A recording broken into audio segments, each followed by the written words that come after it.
VocalEye Almost Live Zoom. Capture Photography 2025. Hosted by Amy Amantea, with special guests Emmy Wall and Sarah Wang. And a big welcome to you all to this VocalEye Almost Live event. My name is Amy Amantea. I use she, her pronouns, and I'm the Associate Director here at VocalEye. I'm your host for these Almost Live events, and I'm a member of the blind community and very proud to say that. Sometimes people go, "You're proud to be a member of the blind community?" Yes, I absolutely am. This community is warm and welcoming, and there's lovely people here. And we experience some of the same things, which means that we understand a lot of the things that each other goes through, and we can have conversations on a different level. And sometimes they're serious, and sometimes they're the most hilarious conversations I've ever shared with folks. So thank you for being a part of my Wednesday and just a part of my life and my community. And just a big thank you to you all for supporting VocalEye. You spend your Wednesdays with us. You come to the theater with us if you happen to be living in the Metro Vancouver area. You send me emails of thanks for the programming that we offer. I get text messages from folks. I get WhatsApp messages. I get all sorts of lovely messages from folks, and I just really appreciate them. So thank you for folks who've sent in testimonials and made donations. We really appreciate the support that you lend to VocalEye. If folks happen to be watching this particular episode on our YouTube channel, we certainly hope that you support us by hitting like and subscribe and share. And you can also check out our newsletter and make donations and just connect with us through our socials, because we also would like to, for you all to be a part of our VocalEye community and family. VocalEye is broadcasting to you all from the traditional and stolen lands of the Coast Salish peoples, in particular the Squamish, Musqueam, and Tsleil-Waututh First Nations.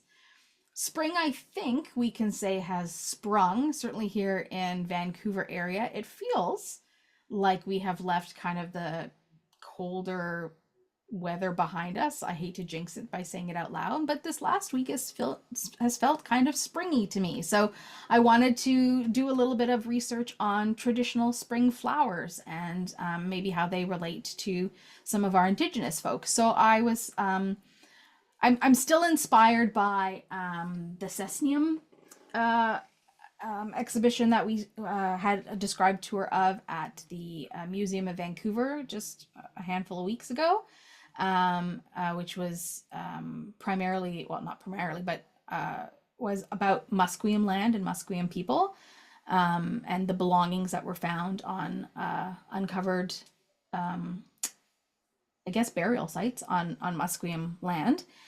So I'm still really interested in some Musqueam history. So I was looking up traditional spring flowers that were important and significant to the Musqueam people. And so here's a little bit about what I found. So one of the most important flowers is the camas. And camas refers to a beautiful spring blooming plant, especially common camas, that grows in open meadows. It bursts into bloom in mid to late spring with sparkling star-shaped flowers, usually blue or purple, sometimes pale violet. It thrives in Garry oak ecosystems, once widespread across the Pacific Northwest and southern British Columbia. For the Musqueam and many Coast Salish nations, camas was more than just a flower. It was a vital traditional food source. The edible part is the bloom, which was harvested in spring, slow roasted in pit ovens for up to 2 days. This long cooking process turned insulin, a hard to digest starch, into fructose, making the bulb sweet and digestible. It was shared during feasts and seasonal gatherings. The cultivation of camas meadows reflected deep ecological knowledge and sustainable practices. Controlled burning, cleared brush, and encouraged camas growth. Bulbs were selectively harvested, leaving smaller ones to grow for future seasons. This practice built generational abundance, not just yearly harvests. The meadows weren't, quote, wild in the way that settlers thought. They were carefully managed ecosystems. The responsibility of caring for and harvesting camas often rested with women, who passed down detailed plant knowledge, stories, and songs through generations. Camas was at the heart of intergenerational teaching about patience, balance, and reciprocity with the land. But a word of caution: camas flowers are sometimes mistaken for death camas, which look similar but have white flowers and are highly toxic. Knowing the difference was a crucial piece of traditional plant knowledge. Revitalization today, what does that look like? Like many traditional foods, camas face disruption due to colonialism, urban development, and ecosystem loss, but there's a powerful cultural resurgence. Restoration projects are replanting camas meadows in places like Musqueam and in places like Musqueam Land and in Vancouver. So where Musqueam Land exists in the colonially known area of Vancouver. Elders, knowledge keepers, and youth are relearning and teaching camas harvesting. Ceremonial pit cooks and seasonal feasts are returning. Camas isn't just a plant, it's a story of resilience, relationship, and return. So, a friend of mine, Lise Gillis, is an Indigenous human who's exploring plant-based knowledge. And you can purchase some of her lip balms. I promise you, these are the only ones I use. In fact, I've given them out to some of our Almost Live members in past as door prizes. They are the most gorgeous lip balms. You can purchase Blackbird Holistics. They are Indigenous-made lip balms. There's several locations on Vancouver Island. It's founded by Lise Gillis, a member of the English River First Nation and Métis Nation. Blackbird Holistic offers handcrafted lip balms infused with traditional plant medicines. So we're going to send some of that information out in our follow-up email to folks who are registered. Also, we'll include some of that on our YouTube page as well. So if you want to find out how to get in contact with Lise and how to purchase some of these lip balms, I highly, highly, highly recommend them. They are gorgeous. Lots of different, do you call them flavors? I don't think we call them flavors, but highly, lots of different scents, and she hand makes all of them. All right, friends, tonight is Wednesday, April the 23rd, 2025, and tonight we are proud to offer you our Almost Live event number 179, and this one is highlights from the Capture Photography Festival, and I should have a couple of guests in the space with me. I know that I have Sarah Wang with me, and I should have Emmy Wall with me as well. So who have I got? We got both. I see Emmy's got a square. Hey, I'm here. Hi, Amy. How are you? Hello, Emmy. And Sarah should have a square. I'll wait for Sarah to pop in. Oh, there, I've got both of you. Hi. Welcome back. It's been a year. We do the Capture Photography highlights every year. Maybe you can both remind us of who you are in the space for folks who are new. So let's start there. Emmy, do you want to first remind us a bit about who you are and maybe your relationship to the Capture Photography Festival? Sure. My name's Emmy Wall, and I'm Capture's Executive Director and Chief Curator.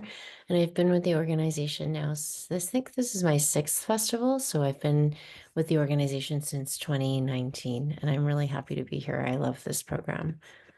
Thanks, Emmy. We appreciate you joining us. We love having you here. Sarah, who are you?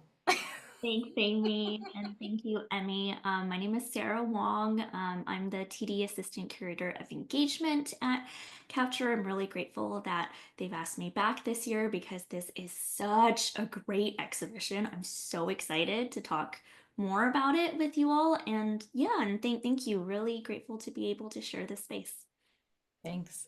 So if folks are new to the Capture Photography Festival in general, what kind of background should we have about the festival itself, how long it's been running, where it's located? I mean, I would say obviously Vancouver, but we have folks joining us from all over the place. So what kind of background do we need on the festival itself, and what is Capture Photography? Yeah, I'm happy to give some background information. So it was founded in 2013. This is our 12th festival.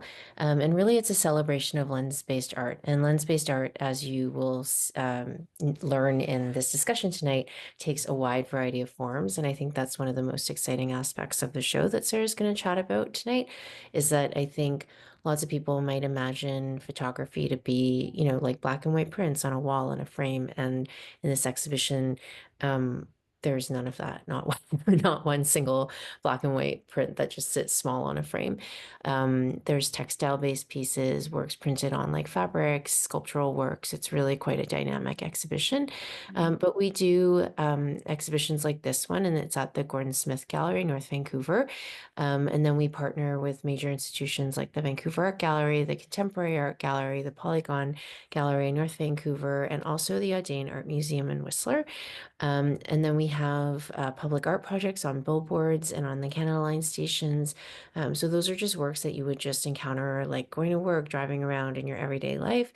And then we have a speaker series, slew of talks. So I think for the fourth one will be tomorrow night with Lindsay McIntyre at the Cinematheque. And then the fifth one will be Friday night with Ed Bertinsky at Emily Carr University. Then we produce a catalog. So there's lots of different ways that people can enjoy the festival. And yeah, I mean, if you don't live in Vancouver, it's a little bit tricky, but sometimes people actually fly in to enjoy our activities during April. Very cool. So Sarah, what has been your role with the festival? Yeah, thank you, Amy. So as the title says, Assistant Curator of Engagement, I think one of the biggest things that I try to do every year is to make sure that we expand our communities as much as possible. I feel like there is such a strong base of supporters and audience members for Capture, but every year there are new folks who have a passion for or an interest in learning more about lens-based art. And the great thing that I really love is I love to meet folks that are new, but then I'm also always really, really grateful to see folks who I've seen for 3 years in a row and who just say like, oh, we wait for April every year. So yeah, so like we try to connect with different community organizations such as VocalEye, and we just want to make sure that we are accessible and inclusive for all types of audiences who just really want to enjoy some really great art. So yeah. That's very cool. And this year you're in a different space than you typically have been in, which is exciting to me because I live in North Vancouver, so I'm really hoping to be able to get down to the Lonsdale Key area to be able to explore this. Why a different space? That was actually very much driven by the work itself. So historically, when we've mounted our featured exhibition, we've actually used the Pendulum Gallery, which is in the building at, I think it's 800 West Georgia Street. So it's right downtown. And that's obviously really convenient for a lot of folks. But when we were doing our research for this project, which really combines textiles and photography, one of the main reasons we wanted to move to a bigger space was because we noticed that so many artists that are making contemporary work are actually working outside of the frame. So they're printing larger, they're printing on textile. We did a commission for this space where Maya Beaudry actually created a brand new work that literally is a gate into a space. So it's a physical structure on which she's wrapped in printed photographs, like fabric photographs. So it really was a function of the type of work that we wanted to show that demanded more physical space. And the gallery at the Gordon Smith is not just physically bigger, but like the ceilings are really high. So we have some work that are like hung from the ceilings. So yeah, we were able to really play in this space a lot more than our other venue, which we also love, but it just is smaller and so doesn't allow as much in terms of installations. Awesome. I guess this exhibition is up now. When will be the end date for the exhibition if folks want to make I their think way? it's June 3rd. Sarah, do you remember the close date? So it's going to be June 21st. Okay, I was Yeah, totally no, wrong. yeah, we opened on April 3rd. Oh, So right. Okay. yeah, I have a so lot going on this month. But that's okay. It gave us more time, Emmy, not Okay. less time. So if you're going to be wrong about a Good. date, more time That's is good. great, right? Um, okay, that gives me more time. I'm very much happy to have more time to explore. Good. Yeah, okay, so June the 21st seems really doable. I say that knowing that it'll be here tomorrow, before we even know it.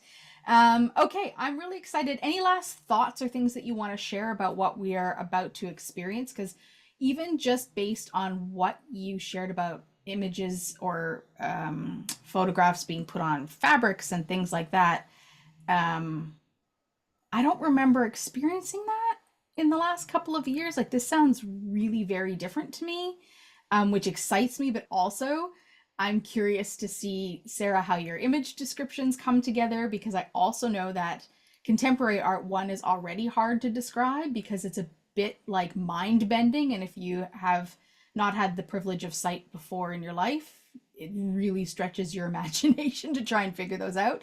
Now we're asking for, like, I don't know, concepts that I don't even know that my mind can go to. So I'm really curious about the conversation we're gonna have and the descriptions, and just really excited about where this is gonna take us. But any last thoughts from either of you about what you want, how you want to set this up for us? Like for me, I'm actually really curious what people are gonna think who are here tonight, because in a way, like the way you were describing contemporary art, yeah, like there is a lot of distance. There's a sort of like no touch policy in many instances. But in this instance, I think some of the works will actually seem really familiar because it's almost like a Mhm. quilt or like something that feels really tactile, like something that you may actually use on the daily basis. Like there are actually two examples of quilts where images have been woven in, like one is woven using like the jacquard loom. So I can't remember exactly which work Sarah will discuss, but if anybody has the opportunity to actually visit, I'm really curious to know what people will think who maybe haven't had so much of a contemporary art experience in this way before. So I think there Mm. are definitely different ways of creating the works as from what you might normally expect. But then I think in some ways some of the objects will feel more familiar because fabric, the thing about photography and fabrics is that they're just so ubiquitous in everyday life. I think we take fabric so much for granted, and we take now photography so much for granted because so many people have access to phones that they carry around with them daily. Um, and so it's interesting merging these two realms, like these two media that are so common. And the other thing that I was really thinking about was how, um, you know, is really curious to think about why photographers or why island-based artists are interested in taking photography off the screen, off of Instagram, off of these digital media, and actually creating something that takes time, that takes, a lengthy process that is so handcrafted, and in this like digital age. And what does that impetus tell us as viewers, as audience members, like that maybe there is a real desire to return to something that's a bit more physical and like handmade and where you can actually feel. I mean, we're not supposed to be feeling it in the gallery, but where there is that desire for tactility. Yeah. Anyways, Are there things, Emmy, that we can feel in the gallery? I'm gonna say in this public forum, no, you're you're not supposed Oh, to okay. touch anything. They are still works that we're not supposed to physically engage with. But I will say in general, there's this like even when I was installing, like just a strong drive to like just wanna Right. touch it because they're so beautifully crafted, but they do, some of them look like a blanket you might put down on your sofa or cover Mhm. yourself with. They're like some are literally like quilts. So yeah, I'm curious to know what people will think after Sarah's description. These works are so big. Um, where do they go when it's done? Do they go back to the artist? Okay, so yeah, so shipping is a massive cost in exhibition production. And so sometimes when we do an exhibition, it's actually less expensive to print like a straight photograph, not a textile one, but like something if you just printed it on photo paper, frame it, and make an exhibition copy here and later like destroy it than it is to like print, than it is to ship from, let's say, Toronto to Vancouver a framed photograph. Think of how heavy that is with the glass to like put it in a crate specific Yeah. work, it's actually more expensive to ship it back. So shipping is a really big cost. In this instance, because they were textiles, a lot of them were just rolled into like tubes, which was amazing. So like very much less expensive. And then the massive work, the gateway that my Beaudry created, it was a commission. And it's like this huge structure, but it was actually created from 2x4s, which were readily like available and pretty easy to assemble. And she created these kind of almost like if you imagine like a sock or a leg warmer that goes over the 2x4s Mhm. that covers the structure. So it was sort of like an on-site assembly that took like 2 days. So she's Right. quite ingenious in her production method. And then you just take the sock off and Yeah, like I think what she would do if she wanted to recreate the work somewhere else is to like save the sock, the Mhm. fabric portion, and then like, get new wood to make that rebuild the structure. space. Yeah. Yeah. How cool is that? Okay, I know we're going to talk about a lot of this stuff, but I'm always fascinated. Always fascinated. I was at the Vancouver Art Gallery the other day and looking at some of this contemporary art, thinking, how the heck did they ship that? Always That's fascinated. a huge business in and of itself. And a person called a registrar works within a museum context just to coordinate shipping. And it's a really serious, highly paid job. Yeah, shipping and insurance and tracking, all that kind of stuff. I just, wow. I mean, I would almost think that that would be the most boring job on the, the planet, but I don't know. For me, I that would be too repetitive. But goodness help people for like it's important, Those and people. you need those people. Awesome. Okay. Well, we are in Sarah's hands. Uh, Thanks, you Emmy, guys. I know that you have to take off. Thank you for a little bit of background. Thank you for Of joining course, my us, pleasure. Thanks, you and guys. And have fun tonight. all the success for the rest of the festival. Thanks, Amy. Thanks, Sarah. Night. Enjoy. All right, Sarah, here we go. You go.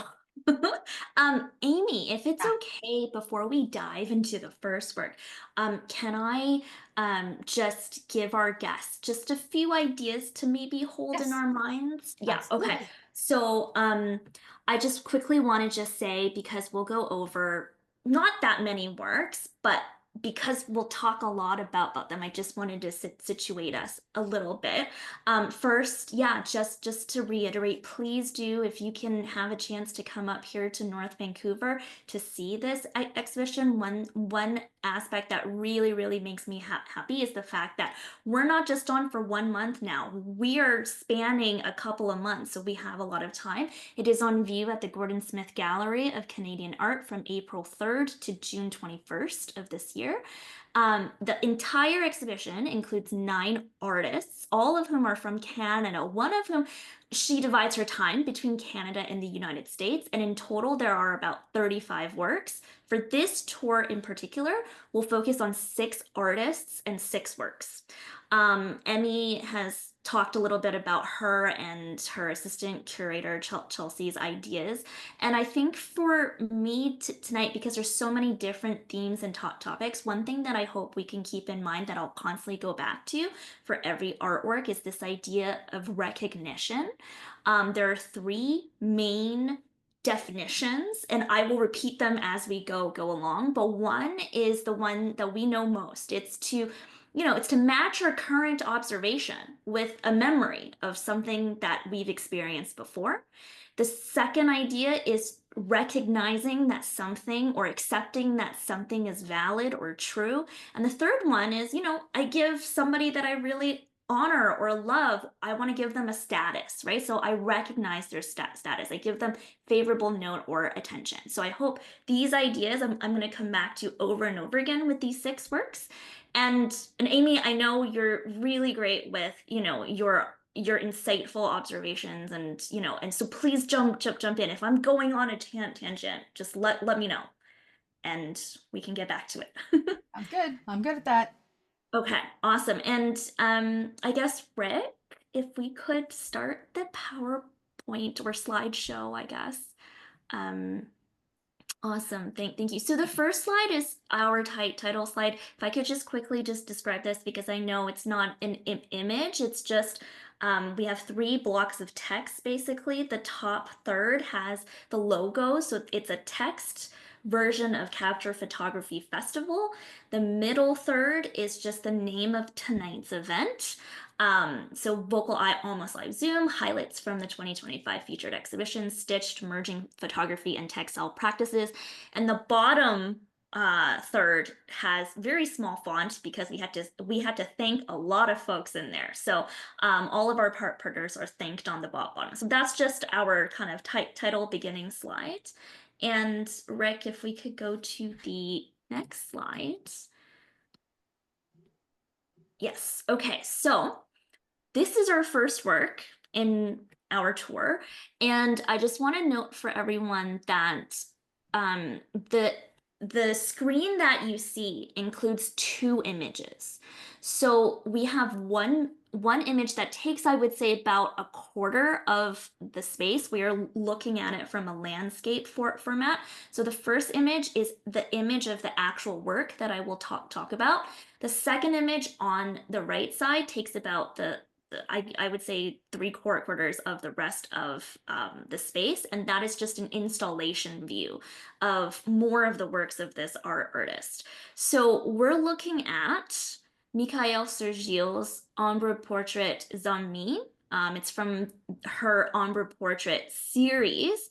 And if I could just describe it, so we will look at the image that is on our left. I guess maybe at this point, Rick, if we could bring that image in just as an image. Great. Excellent. So yeah, so if I could just describe what we're seeing here. So it is a narrow, rectangular, black and white woven tapestry. It's mostly black and white. We'll talk about this in just a sec, but it's a narrow, rectangular, black and white woven tapestry hung on a wooden stick, which almost acts like a flagpole. The dimensions are 122 centimeters at the widest. So I would say consider the length of waist level to the foot for an adult of average height. And it is about 265 centimeters long. And I would say that's kind of just over the length of a queen size bed. The tapestry includes the main image of two standing figures side by side. They are both wearing white short sleeve shirts and short skirts. It looks kind of pleated, so just going down to their knees. And they're standing in front of some trees in the background. So this image takes about half of the entire tapestry from top to bottom. The bottom half is then split evenly. So the top half of the bottom half seems to repeat this image of these two individuals again. But it also consists of black threads and blue threads that are kind of creating this asymmetrical zigzag pattern, which we'll talk about. And then the last half of this image on the very bottom of the work is basically a black fringe. So black threads that are hanging on the bottom. And when you actually see this in the gallery space, they're hung on a wall at a height that the bottom of the fringe, I would say it's maybe about half a foot above the floor. So it's not touching the floor. It's still floating up. And it's hanging vertically. Yes, it is hanging vertically. Yeah. And the medium is cotton thread. It's woven on a 2-shuttle jacquard loom. So we're going to talk about what that is in just a sec. And the image actually represents the previous photographs that the artist had from her family.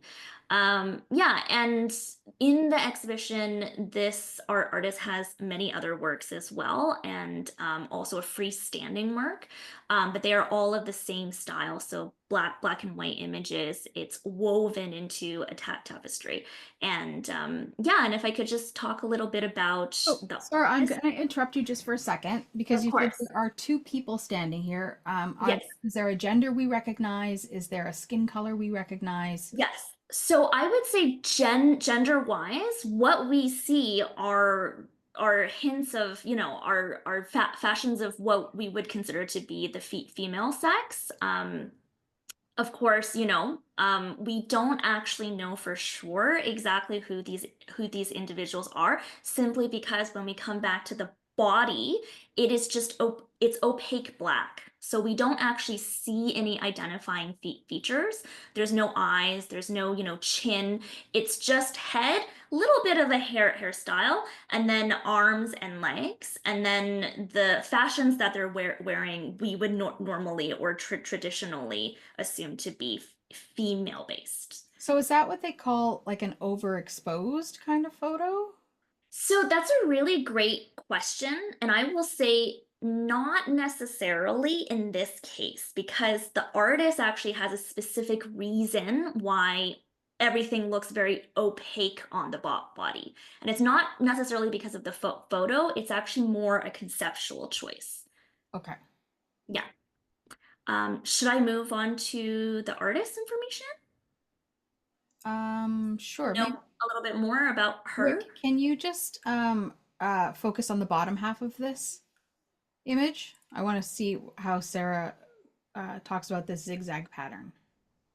So there are 2 rows of zigzags that basically interrupt what would have been another repetition of the same image that we just described. So Okay, I got it. yes, basically she tried to repeat it, but then it almost feels like she tried to erase it as she repeated it. I gotcha. So it's like I'm going to say it's 4 horizontal stripes, and it's almost like a bluish color of, let's call it like an animal print almost. Yeah, yeah, Um, exactly. It looks like um, it's but it's yeah. like animal print, and then you get the shoulders and part of the floating heads, and Yes. the animal print, so it's missing sort of the middle bust area, Yep. and then you get Exactly. like the torso with the upper part of the short or skirt and the upper part of the leg, and Yeah. then no legs down. It's the fringe almost is like the Yeah. bottom of the legs. Right. Exactly. Uh, And the fringe is asymmetrical. We are not seeing, exactly a very kind of straight cut. It fluctuates. yeah. Okay, Awesome. that's super interesting. Okay. Yeah, Yes. let's learn a bit about the artist, and if there's artist intent, that would be cool. Yeah, yeah, absolutely. So the artist's name is Michaëlle Sergile. She is a Haitian Canadian artist, and I believe she still lives and works in Montreal. So she uses the jacquard loom in her works. It is a way to weave materials that I'll talk about in the kind of art historical context as well. But she called this, the jacquard loom, a method, in her words, that is often, and I quote, often perceived as a medium of craftsmanship and categorized as feminine. Mhm. So here we bring in this idea of, how sewing, embroidery, a lot of textile arts are traditionally considered to be women's work, right? And she uses this as a platform to reproduce family photographs. So the subject matter comes from family photographs, particularly those coming from the generation of her parents and their experiences in Haiti. So yeah, so that's our artist. And should we get into a little bit of the kind of social and historical context? Mhm. Okay. So for this work, I do want us to think about one of the definitions of recognition, and that is the act or condition of matching a current observation or experience with a memory of a prior observation or experience. So here, what this work is firstly highlighting is the history of the jacquard loom. So in the kind of late 1700s, early 1800s, there was a revolution basically in the textile industry by a Frenchman whose last name I believe was Jacquard, and he basically produced this loom that could take the human hands out of a lot of the late labor. So I'm sure if anyone knits or sews or weaves, you know how long you have to sit there to make a material. It takes a long time, right? And people had other things to do, but they still need to make these things. So he basically had this brilliant idea to automate a huge aspect of creating a textile work. And how he did that was, if you guys imagine like maybe a sheet of paper or even a note card, and if you imagine that to be, let's say, the carpet that you wanted to weave, or maybe, you know, a banner that you wanted to weave, or a blanket that you wanted to weave, and let's say you had in your mind a particular pattern, like for me, let's say it's black and white stripes, and maybe every 5 inches or so I have a flower that repeats itself. So the stripes, the colors of the stripes, and how far each flower is, you know, is set from one another, the shape of the flower, what you would do as the maker is you would punch that into little dots on a card. So you would basically pre-make your pattern on a card, but you're punching dots into it. You're punching dots into a paper. And then what you would do after you're done with that is you would just feed this paper into this machine, this loom, and the paper would use the dots as the instructions of when, let's say, this thread needs to go down and that thread needs to weave under. So it's just amazing that this man thought, hey, you know, I could save folks some time. They could just punch, you know, a general pattern onto a card, slip it into the machine, and they could just go about their day. You know, you might want to come back and check on it once in a while, but no longer do you need to be the one sitting there and saying, okay, now I got to bring in the black thread. Oh, okay, and now this rose is here, and I have to make this weave here. The machine now has your instructions. And Amy, isn't this so cool? Okay, I myself do not have a science background at all, but I was shocked when I was reading the Wikipedia page. And then it went from the jacquard loom to being the first prototype of our modern computers.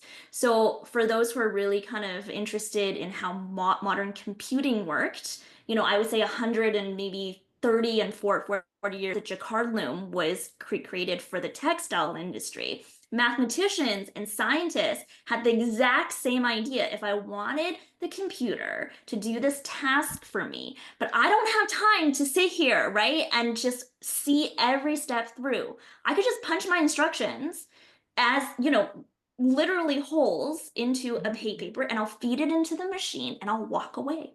And the machine now has all of my instructions. So it's incredible how, you know, computing, right? A very kind of still male dominated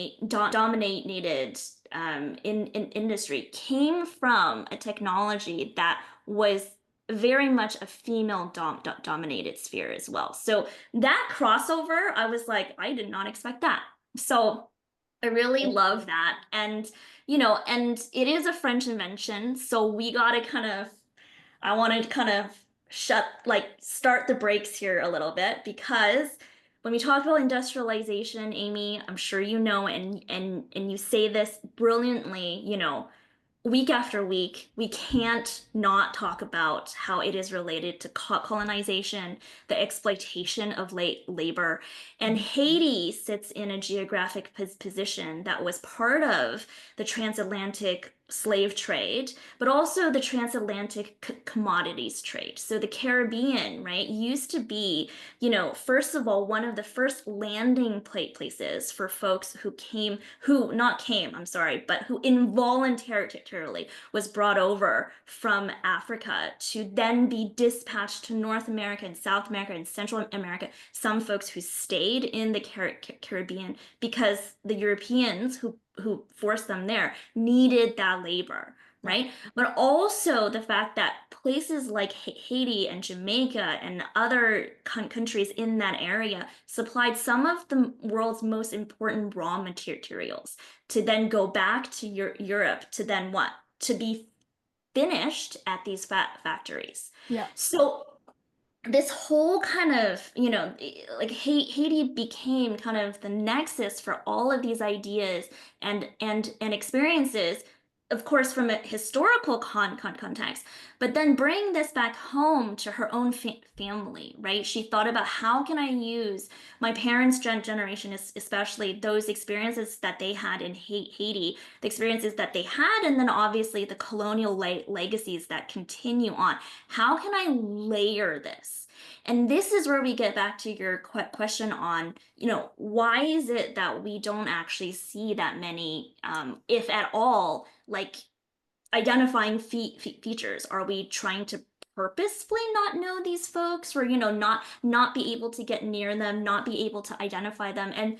And Michaëlle says it's not, I'm not trying to, and she used this word, force us into an abyss where we can't see anything or can't recognize anything. It's not recognizing, but rather so many of these layers being layered over and over and over again. So it's opacity. It's not an abyss. It's actually an abundancy, really, right? Of these personal and, of course, collective histories. So Sergile would actually say they're actually full of features. It might not be recognizable to us, but to her, to folks who might have, lived in Haiti at the time, right, or who have similar images of generations of that time, it's actually a very robust and recognizable image. But of course, we want to also move to the bottom half of this image, because there's that question of, okay, she tried to repeat the image again, but then it seemed like she tried to almost like erase or obscure some with the blue jagged lines. And this is what I also really like, because a lot of times when we experience art or look at art, we tend to forget the artist was ever there. There are times, if you're looking at specifically older works in history, they love to say like, oh, you can't even see the brush strokes. Like it has to be that pristine that we actually lose the sense that somebody made this. And even though we gave these instructions to the jacquard loom to do it itself, I felt that Michaëlle was actually very thoughtful here to say, oh, wait a minute, I'm still here. And how I'm going to remind folks that I'm still here is I'm going to write in the instructions themselves these rows, as we see, that are trying to kind of almost obscure the image. So what the inspiration here comes from is, in photography, sometimes when you render it, there are glitches or mistakes in the image.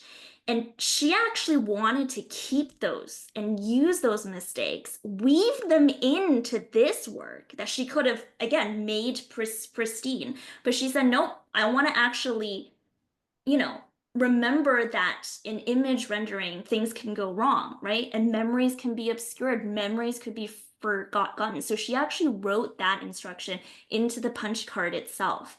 So, this deliberate human error actually reminds us that the artist is here, right? So, for my last thought, I just wanted to throw it out there. Like, what does this mean in terms of recognition as matching a current observation with a memory? Can memories ever be fully repeated in clarity, especially memories of things that's closest to us? So things like family and homelands, even identities, right? Does the passing of time make forgetting or interruptions in remembering actually a necessary thing? So this one was actually one of the hardest works for me to understand. So I hope I brought a little bit of thought into this, but if there's any questions or anything that I can elaborate on, Amy, just let me know.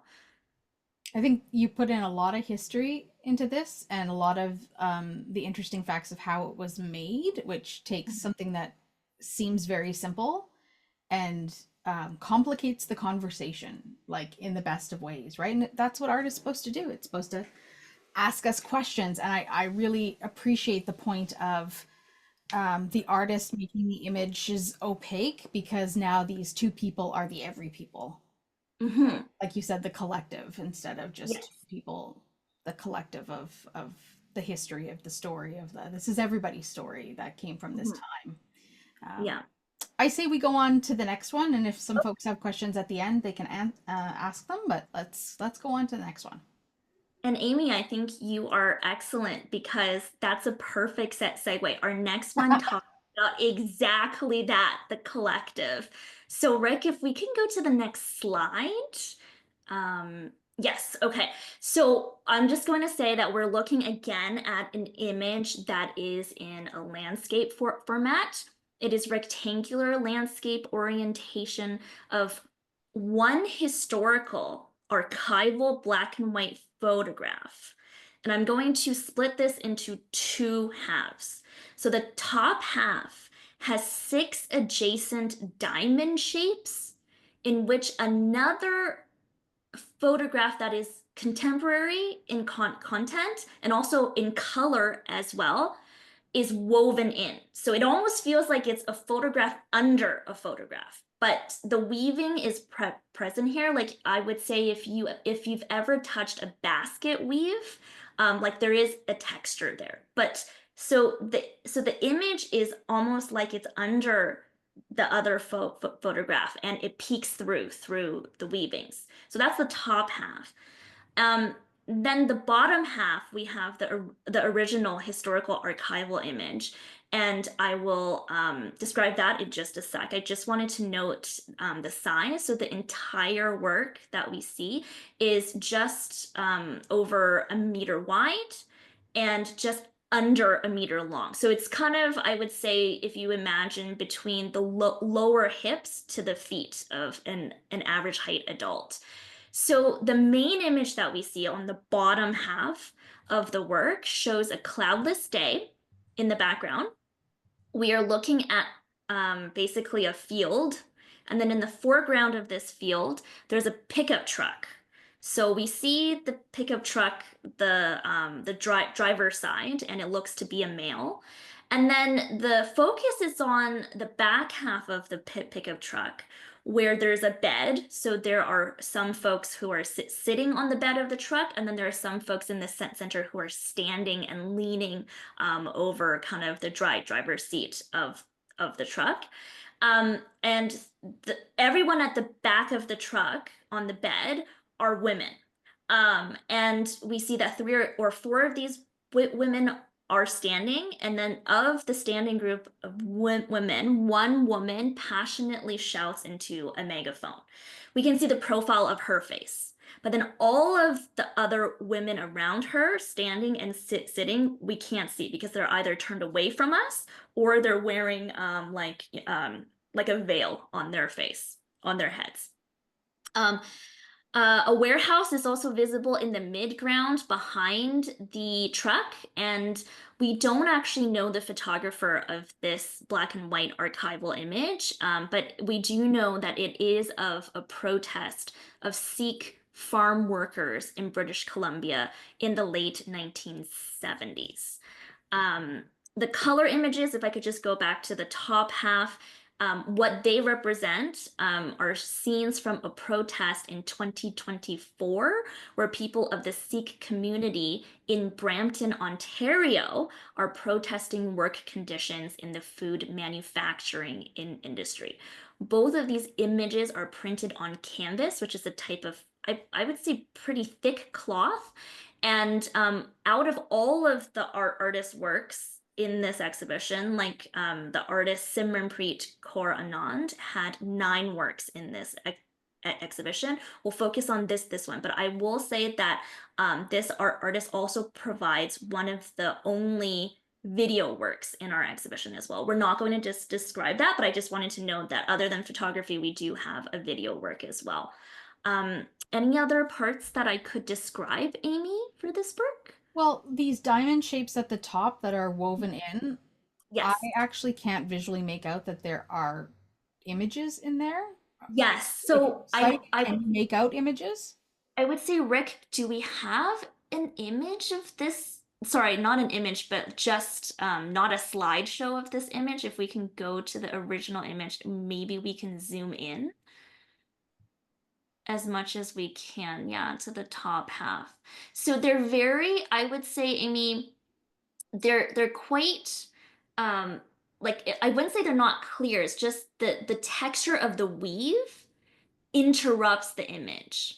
So you can make out, a body here, or there, and some flags and banners. And you can make out in general, it is a panoramic view of folks standing on the street and protesting. But individuals and details, it does get lost in the texture of the weave. Okay. Yeah. Okay. So you really have to have sharp eyes to be able to, because Yes. So to me, they were just speckles of color. yes, and I think, I think that was also kind of a I think that was also kind of a like a choice as well, because I Yeah, for think, sure. the top half is really, it's talking about like a texture and a shape. But for me, I really think that because there's such a parallel between these two protests, I immediately just thought, wow, I mean, these are two images from, two generations, and they're pretty much still protesting about the same thing. But visually speaking, yeah, it is also very striking just from, the shape and the texture as well. Yeah, when you zoom out on it, Rick, what I find kind of interesting to me is the way that Sarah described the archival image as having a cloudless sky, whereas these diamonds that float above the image, like it's a Mm. literal above, are kind of like representative of clouds Yeah, in a way. exactly. Yeah, If it yeah, really fills that space. so Yeah. it's to me it feels a bit like fighting so hard in the 70s for something, uh, Hmm. thinking that we're fighting it, we're fighting today so that we don't have to fight tomorrow. Yeah. But here's this cloud of the future that says, "Ha, you're still fighting for it." Yep. Yeah. The struggle continues, absolutely. Should I talk a little bit about the artist before going Yeah. into Let's just be conscious of time, Sarah. Oh So, yes, okay, absolutely. So Simranpreet Kaur Anand is our artist. She's a Punjabi artist, curator, and cultural worker. She actually won the Lynn Prize, which is the ceremony is it's usually at the Polygon Art Gallery here in North Van as well. And she won it for lens-based art that she wove in textiles with as well. And we'll see that most of her works deal with experiences of the Sikh community here in the Greater Vancouver region and across Canada as well. And then if I could just move on to context, this work, I just wanted to let everyone know, is mounted to the gallery wall as almost a part of a collage with all of her other 8 works.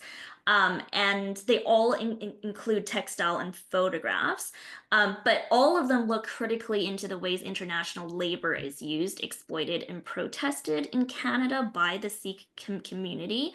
I want us to think about how this is intergenerational. Like, again, like what Amy said, every protest wants itself to be the last one. And yet, over the span of 40 some years, we see that it continues.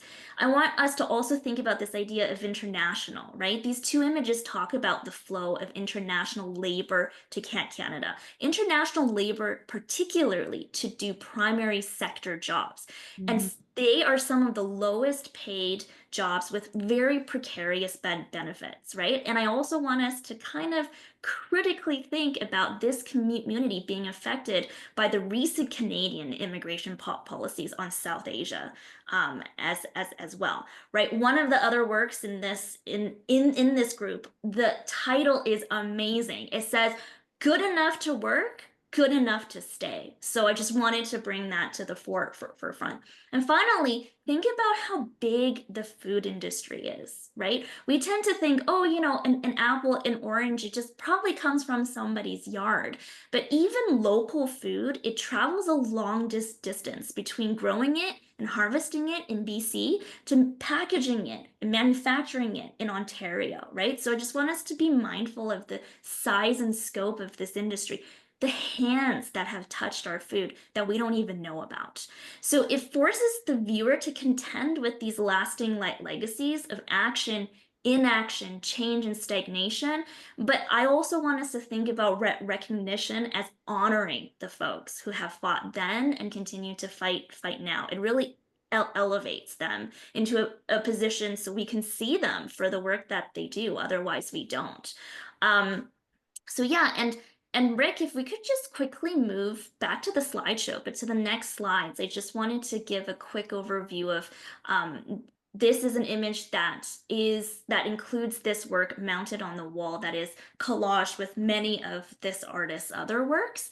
And then the next image zooms out a bit and includes one of Michaëlle Sergile's work as well. So just to give folks an idea of the space. So Rick, the next one as well. So they are very big works and they're colorful as well, and they're very striking. So I just wanted to. Oh, Sarah, you didn't describe any of this to us, so. Oh, sorry. Yeah. So Rick, if we can just move back one slide. So we're looking at a white wall, and there are images and textures of textiles of Simranpreet's other works that are basically just, I would say, like it's mounted on the wall. And then there are individual framed works, one of which is the work that we just described, and they're hung in the front. So it's almost like a collage. And all of these works, some of them really focus on texts. So texts that we see in advertising, one of which in the center here says 100%, no guaranteed dream world. And that talks about this idea that immigrants have that, you know, when we reach the West, it is a paradise. But then we see all of the other kind of protests that surround the realities of immigration. And I feel like it's a very kind of cheeky text to remind us, you know, that countries and oceans away, we have folks who imagine what life in Canada is going to be like. They come here and they don't actually feel like those things have realized. And yeah, and then we see just images of other kind of groups of people, and they're protesting, all from the Sikh community, mostly I would say about various experiences in the food manufacturing industry. So that's our first image here. That's just the works of Simranpreet Kaur Anand. And then Rick, if we could go to the next slide. It is basically the same image again, but we're zooming out a bit to show that in front of this wall, we actually have some freestanding textile weaves by Michaëlle Sergile. And in the middle, they're kind of framed on these wooden panels that have the puncture dots in them, just to remind us of how the jacquard loom works. I will just throw out a note if people are interested in podcasts. The Voices of the Walrus, which is a Canadian magazine that gets turned into an Audible podcast version, so you can Google that and find it, had an article called The Dream Eaters, which talks about immigration and the air quotes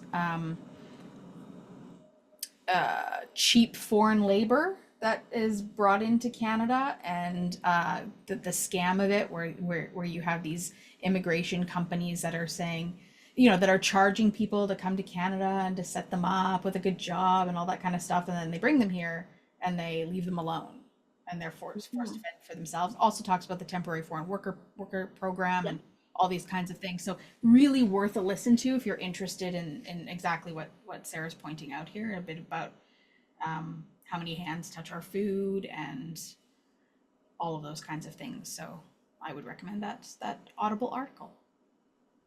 Thank you so much, Amy. I'm definitely going to find that myself. Yeah, it's a complex industry. It is. Yeah. Shall we move to the next? Do it. Yeah. Okay. So next slide, please, Rick. Thank you. So on this slide, we have two images. They are both rectangular in portrait format. I've laid them out side by side as how they are actually laid out on the wall. So sometimes, you know, when artworks are part of the same series or have the same content, we call it a diptych if there's two works and they're usually side by side. Some are actually joined at kind of the joint if it was a panel. So I tend to see this as a diptych style work, but they are two separate framed images.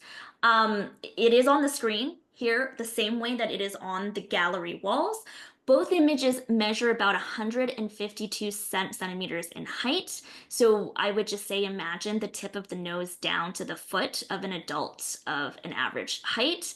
It's about 1 meter in width. So again, from hips to feet. And there is a depth now. So this is not a flat photograph on a wall. It is actually mounted on what we call a light box, but what the artist calls a firebox. And because it is mounted, it juts out from the wall about 20 centimeters. So I would say imagine the depth of the elbow to the wrist length.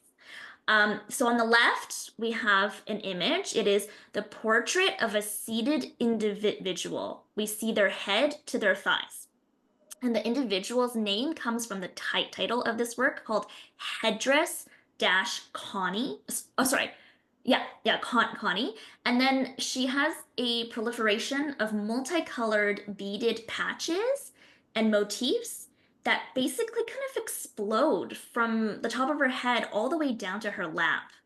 And the most important thing here is to remember her face is completely masked behind these beaded objects. We cannot see this person other than their forearms.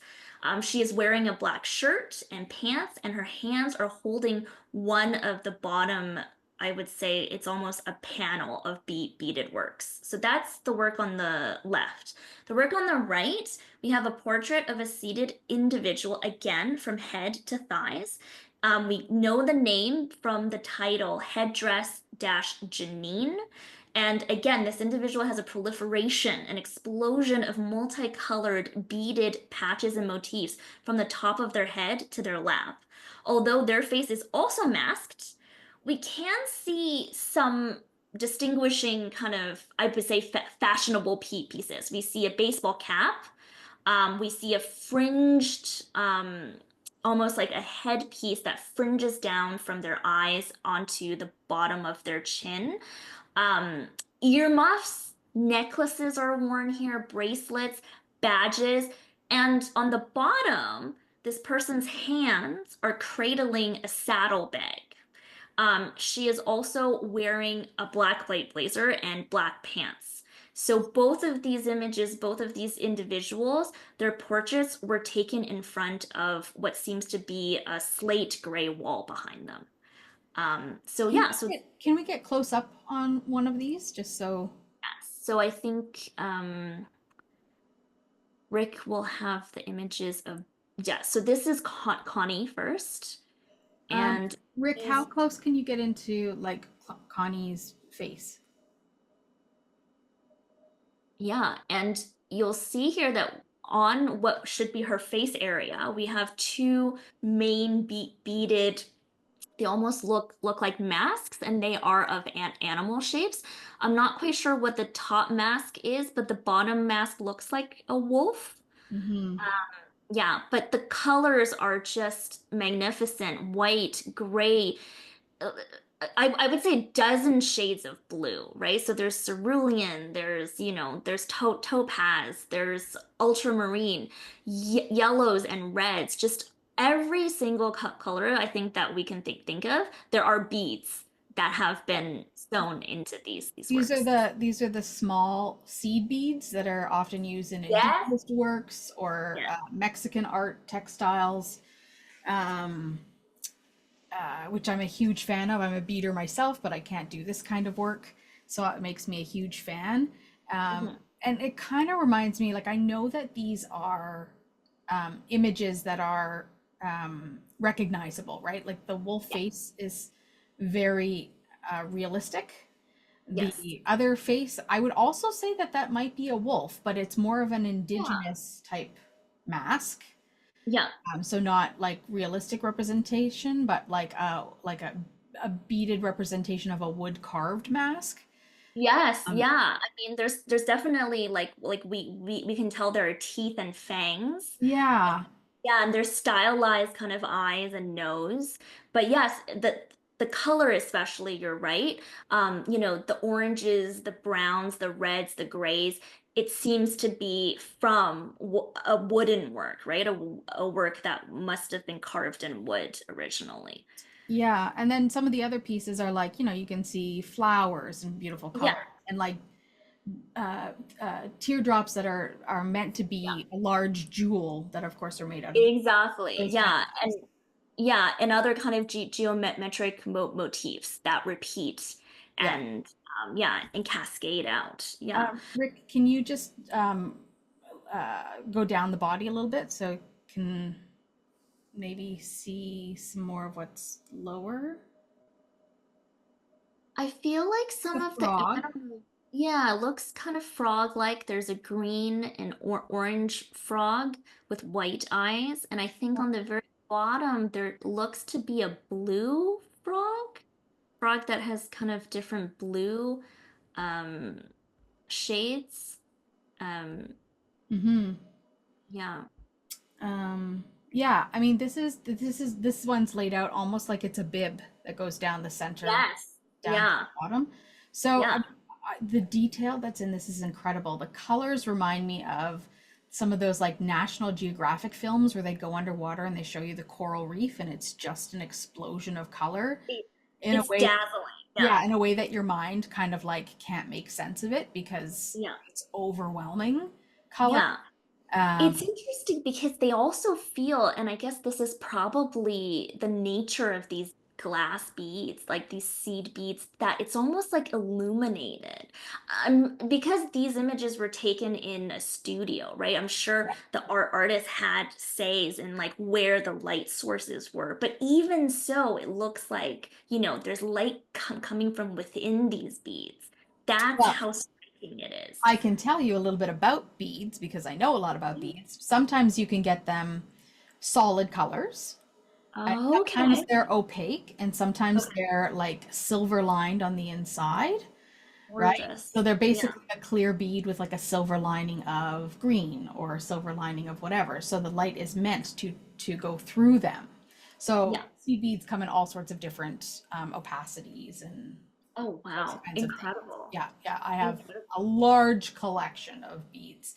So some are made of crystal and some are made of plastic and some are made of all sorts of different things. Mm. So um, some are made of glass, right? So there's all sorts of different textures and shapes and some are more That- round and some are more square and all sorts of things. So this is really intriguing to me. And And the Amy, fact that the individual is unseen.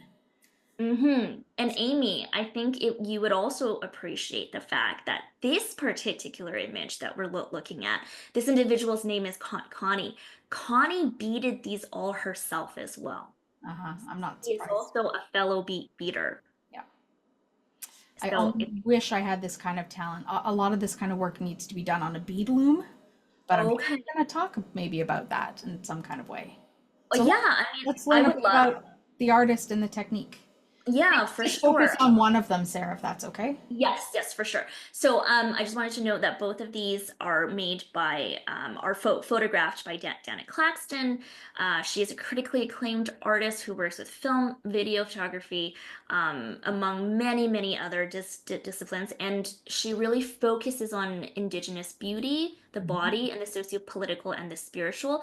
Also, very important to know that she is a member of the Wood Mounted Lakota First Nations located in Southwest Saskatchewan. She does reside and work now in Vancouver.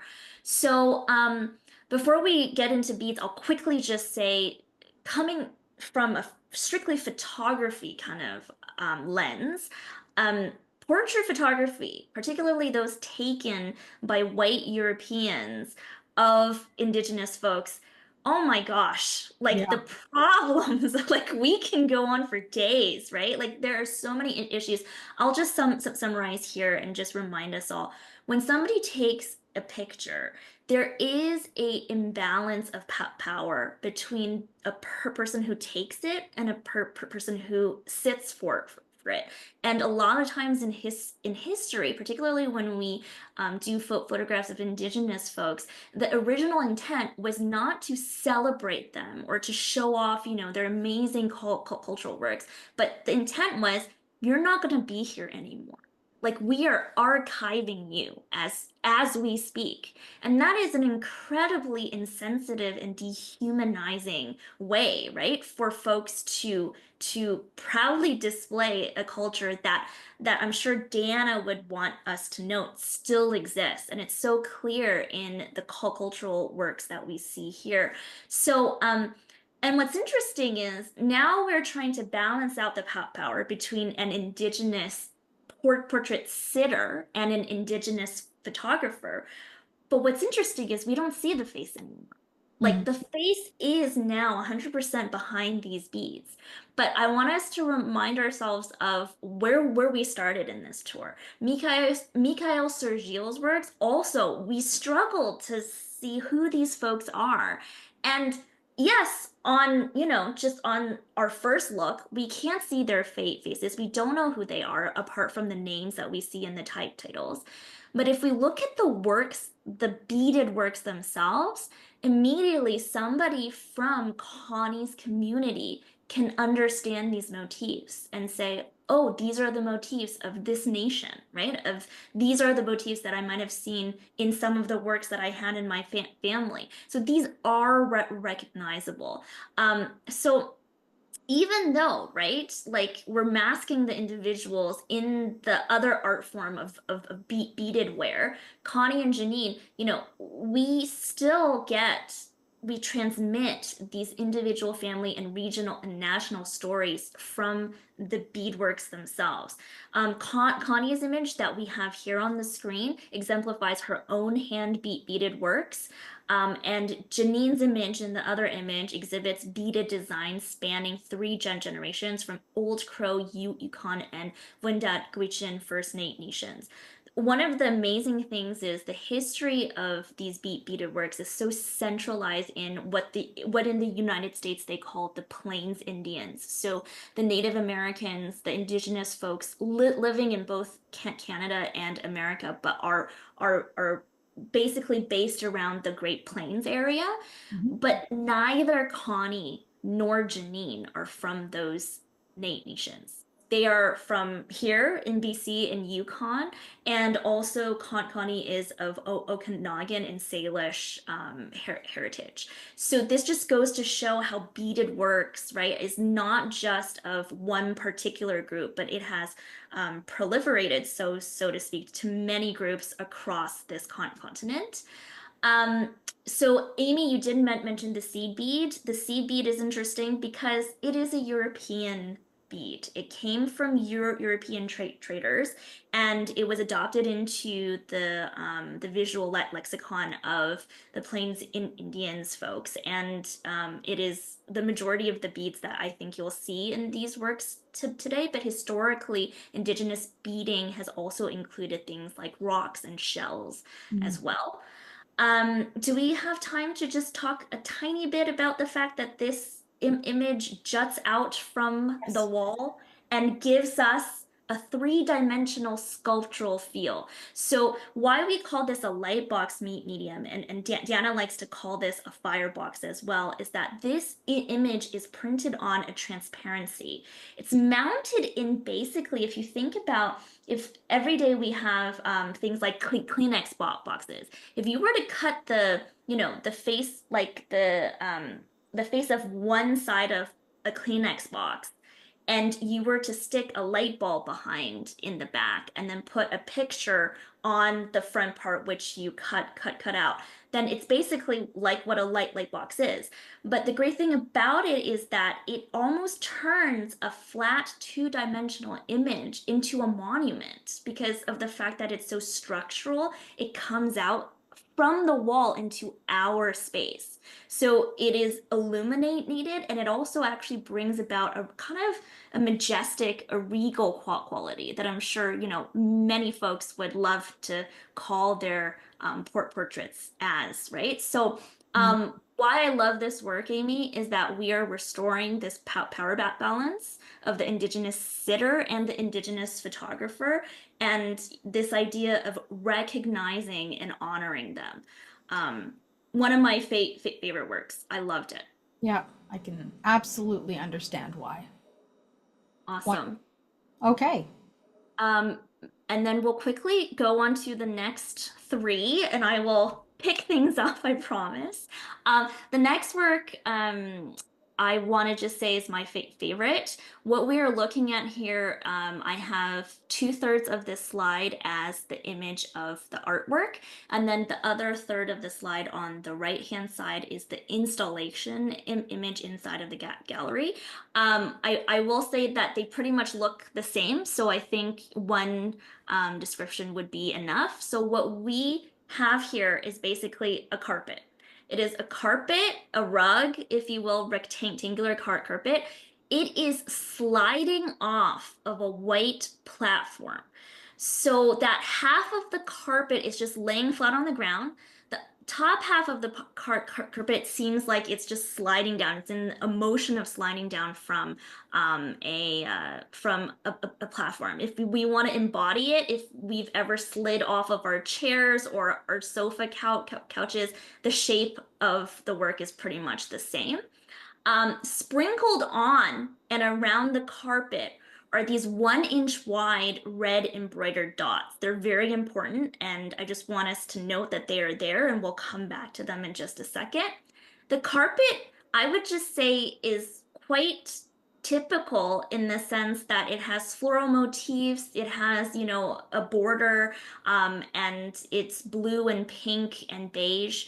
But what's really important about it is that the artist hand embroidered words in a beigey sandy cut color, so it doesn't actually stick out visually. You have to really stand very close to even make out what it says, and I will read what it says. It says, "The gallery left red dot stickers out for buyers to purchase pieces.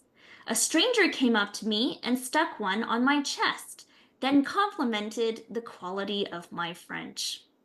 So I just want folks to understand that this embroidery, if you ever get a mosquito bite, you know the mosquito bites kind of raise your skin a little bit. It almost looks like the embroideries of these letters on this feel like mosquito bites. They are raised from the surface of the rug just a little bit, so we can tell what the words say. The platform, the white platform behind it that it's sliding off of, is about knee level high, and I would say about 122 centimeters wide. So I would say from waist to feet. And the carpet itself is also about waist to feet wide. And again, the length of a queen size bed long. Yeah, it's part of 3 works of this artist in this exhibition. Amy, should I talk a little bit about the artist? Yep. Okay, so this is the work of Lan, Florence, Yi. They are a Montreal and Toronto-based interdisciplinary artists, and they explore the commodification of artists and their artworks, blurring the line between the creative and the commercial. I just want to note that for our context that we will just describe, this artist uses they, them pronouns, and they are of East Asian descent. So I would say maybe Rick, if we can get a kind of just the image close up of this work. So the context of this work is, if you ever go into a commercial gallery space, you want to see red dot stickers. So red dot stickers, you can buy them at Staples, any stationery store. It's just a red circle. You peel it off and you stick it on the wall if a work has sold to a buyer. You want to see that as an artist. That means you've done your work. You've sold, you've made a little bit of money. I'm sure the gallery is excited because they made a little bit of money as well. So these are triumphant dots. In this work, they are not. Amy, when I first saw this work, I will say very rarely do I get disgusted by a work of art. And when I say disgusted, I mean that in like the best way, because usually you want to cry and feel moved and feel joy and hope. No, my first word is disgust, because 1 red dot on a wall is triumphant. 12 to 24 of these little dots scattered, some are on the wall and some are on the rug and some are on the floor, I'm going to be really honest with you. The word that I would use is diseased. The first thing I thought about was having chicken pox and having these bumps everywhere. I had a visceral, almost like, embodied feeling. And why is when we think about what the artist embroidered, right? What they said, a stranger came up to me with these stickers, stuck one on my chest, and said, "Hey, you speak really good French," right? I don't know if anybody in the audience has ever experienced being exoticized by someone, particularly by those in our communities that are traditionally, the power holders, right? They're usually male, right? And if you think about the female body, I know this individual is non-binary, but I think, when you think about art history, the female body has been looked at and gawked at and glared at, right? Gazed at so much that it's really hard to, get that control back, especially when you are an artist who depends on buyers, most of whom, again, are white, are male, to buy your work so you can continue to do more work, right? Because this individual lives and works in, I think, the French-speaking part of Canada, right? Many of us have heard, based on how we look, many of us have heard gasps of, "Oh my God, you speak great English. Your French is amazing." So this othering, this whole fact that I'm supposed to have a sense of power because I made this work that you bought, yet the power imbalance is turned once again back at me, and not just the body, but the body of work, right, of an individual.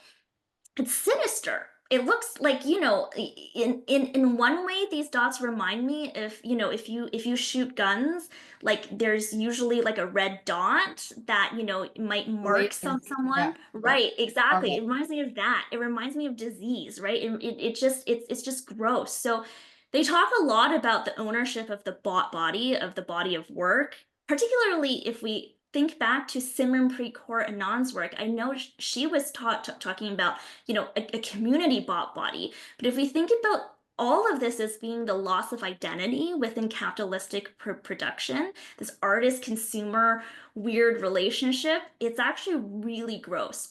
But by gross, I mean amazing gross, because it Yeah. made me think so much about my discomfort. One thing that I really just want to quickly say for folks is a detail is, curatorially speaking, the artist said once you install this in the gallery, somebody actually needs to take a pack of these red dots that I made and be the one to sprinkle them. Huh. And our curatorial assistants, he got the lucky, role of taking these red dots and sprinkling them. So what you see here is, his work. So that was really nice to be able to, yeah, to participate in. Interesting. And kind of an icky job once you know the Yeah. yeah, to be the one. Yeah. Yeah, Interesting. for sure. And it's such a beautiful piece of tactile, so that juxtaposition too of the icky Yeah, of the meaning behind it, but it's a beautiful piece of work. And yeah, yeah. yeah. I love it. It's my absolute favorite. Conversation. Yeah, I never cared about carpets, and now I look at them in a totally different way. It's Yeah. amazing. Yeah. Shall we move to the next one? Let's do it. Okay. So the next one is, we're getting more and more abstract here. I have 3 images on the screen on this slide. We'll talk about one of the works, but I will say that this artist works, I think there's 4 of them. They're installed in a way that they actually look like one group. So from left to right, Nest is the work that we see on the left. The middle image is a close-up of this work, I would say the widest section. This work is in a stretched diamond shape. So we're looking at the bulge of it.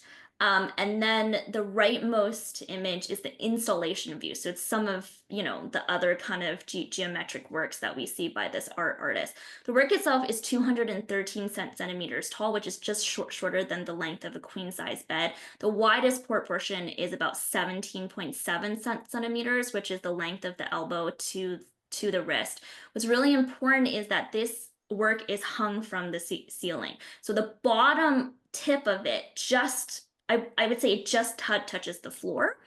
What we're looking at though is basically hundreds, if not thousands, of torn paper pieces. The paper are basically the surface of previous photographs that this artist has taken. They and their studio assistants hand by hand tore each of these images, and then they made groupings of these tearings based on the width, and then they basically use that to string onto a fishing line. This now becomes a sculpture that we see here that is hung from the ceiling. Yeah, the overall shape of this sculpture work, it looks like a stretched diamond. It's very narrow at the top and the bottom, and the bulges in the middle. You And know, from yeah, you sorry. want to know what it reminds me of, Sarah, is a hornet's nest. Oh, If you the hornet's absolutely. nest and then you stretch it Absolutely. vertically. Yep. Oh, and it all even has that texture like a paper mache almost. Yes. Oh, the texture is very, yeah, like, I would say that, the texture itself from afar actually looks like this is just completely black and white. Yeah. We really have to be like, Then you see the colors of all the pictures that have been yeah. taken. Yeah. And one of the interesting things about this is that when we visited it, there wasn't like a cordon off section. So many folks actually walked into it. They were so close, they walked into it. And then you see slivers of colors here and there. Yeah, so Jayce Salloum is the artist. He is the grandson of Syrian immigrants from Lebanon, and he was born and raised in the Okanagan territory in Kelowna, BC, now based in Vancouver. He really wants to talk about the personal, quotidian, local, and transnational ideas, and he's worked in many areas since 1978, and works as a cultural worker as well. So the context of this, right, like Michaëlle Sergile's works, the artist, or in this case, his studio assistants, they're present here because their hands made these tears. And these photographs originally were just personal, everyday photographs from Jayce's life. So, everyday things, vacation images. And then they tore them up, strung them on a fishing line to create this sculpture and other sculptures that really have kind of a organic shape. So like you said, Amy, a hornet's nest. Other shapes remind me of, I can never say this word right, but I think they're called stalactites or stalagmites. Stalactites and stalagmites.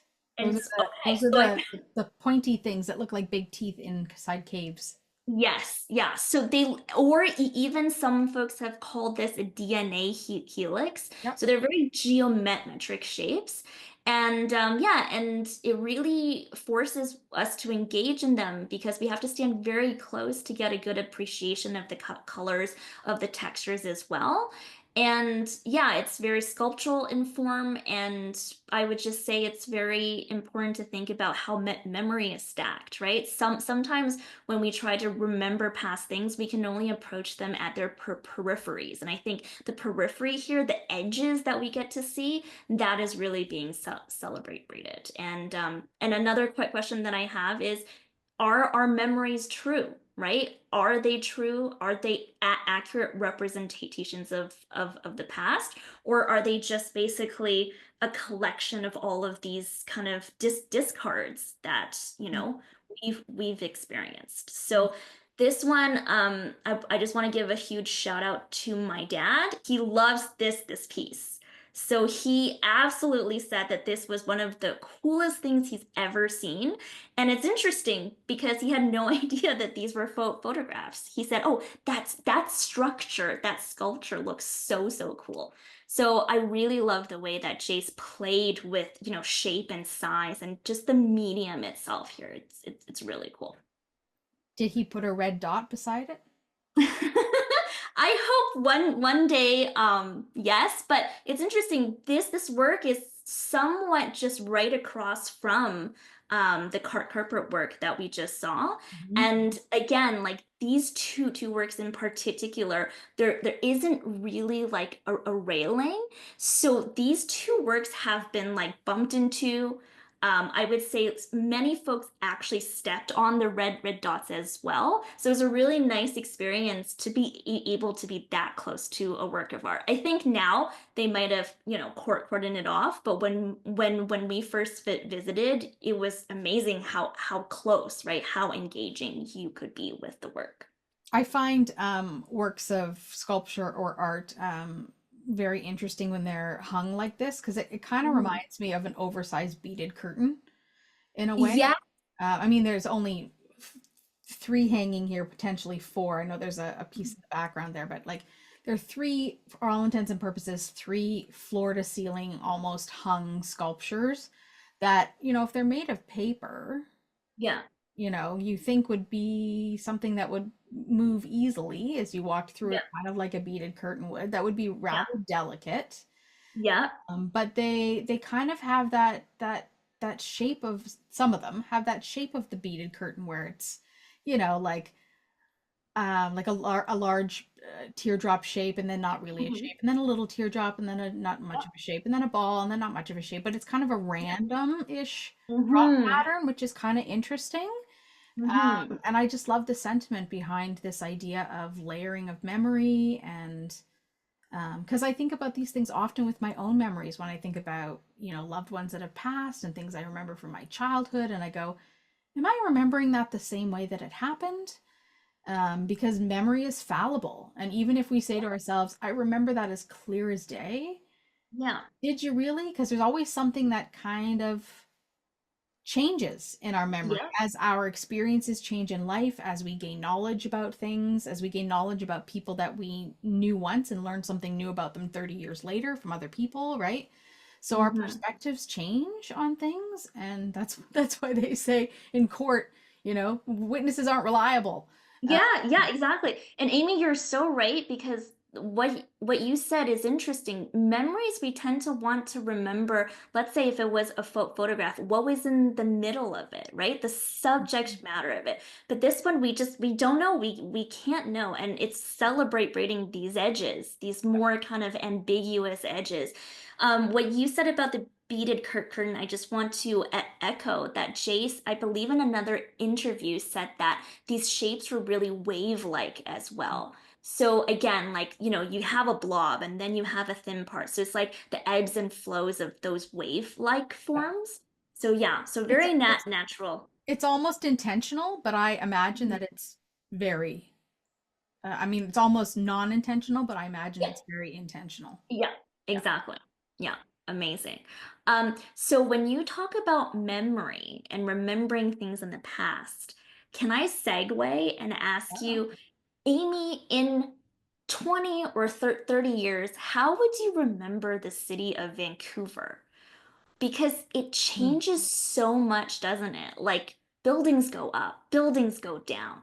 Corner store was here and now it's gone. It's a city park, but no, it's a gym now and now it's like a high rise, right? So how do we like if I said the city of Vancouver is our last subject, the last work that we want to honor and worship and remember, for those of us here in the audience who have lived in Vancouver our whole lives, or newcomers, or those who don't even know Vancouver because you might be here from Toronto or New York, how would we describe Vancouver when it can't be described because it constantly it changes, right? Its own living So entity. Yeah. yeah, so in our next slide, if we can move to the last work, um, this is a installation image because again, like Emmy said, this work was made for this show. And it was made for the gallery space in mind, which is why the physical structure of this work spans wall to wall here. So I want to first describe this image. the image that you see here is of the gallery space. So unfortunately, we couldn't just isolate the image of the work as we saw from some of the other works here. So you will see the background room that recedes into the image, but we're going to talk about the structure that is in front of us in this image. So this is called Gateway. It spans the width of the foyer of the gallery space. It basically bisects the gallery into two rooms. It is 6.7 meters wide. So if you guys take, a city bus, I would say imagine half the length of a bus wide.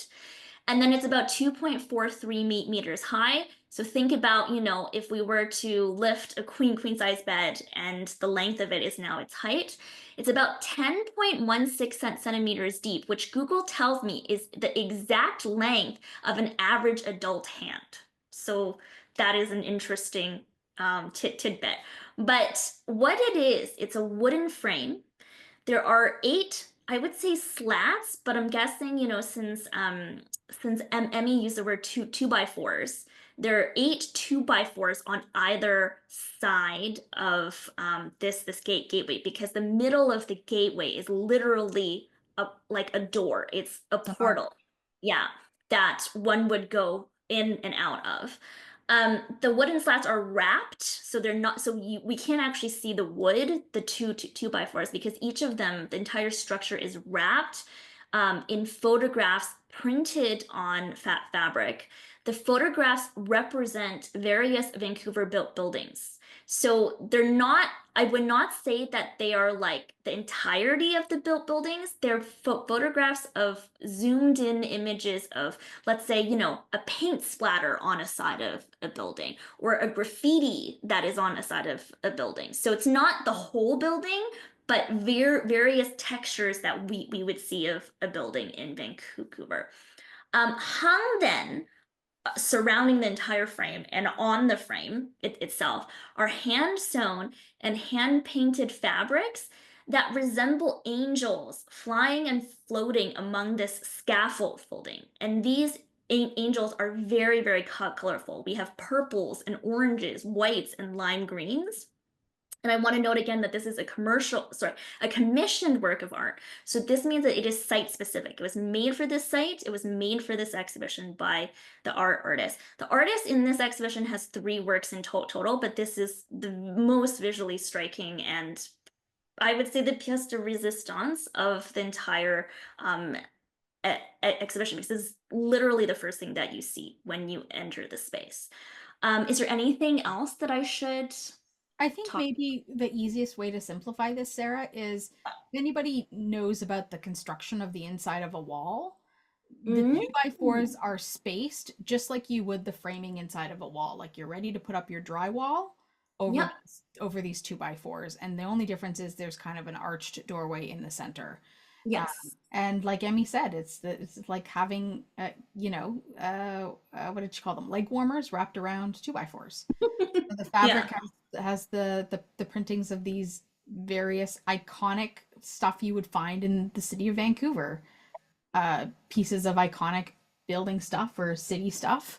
Yeah. So it's representative of our city today, the collage of things from our city today. And I guess the angels looking over us, but Sarah's going to tell us what those angels mean, I'm sure. Yes. And Amy, I really appreciate that you bring in this idea that, like, what would we think about the inside of a wall, right? Like, so the inside of the wall, but it's wrapped with the outside of the building. So it's this play on the inside and the outside that it also could be a nod to how much construction we have in our city. Yes, right. The fact that lots of things are half done or halfway done, so it's always under construction. Yeah. So just quickly to note that this is made by Vancouver-based multidisciplinary artist Beaudry. And the most important thing here that she says is that she explores recollection, architecture, dream time, growth, trip space, entropy, and loss. And she really documents Vancouver's continuous deconstruction and construction, which then she photographs and then transfers onto fabric. So this is an ode to the changing landscape of Vancouver, right?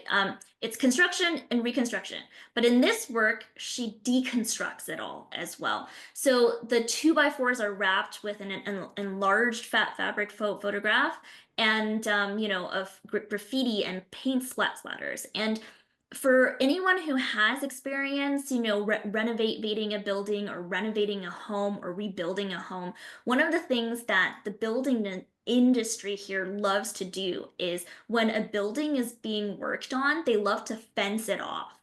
But on the fence, they love to display these advertisements, so these posters of everybody who is involved in making the building again. So you got the framers, the roofers, the window installers, the brokers, right?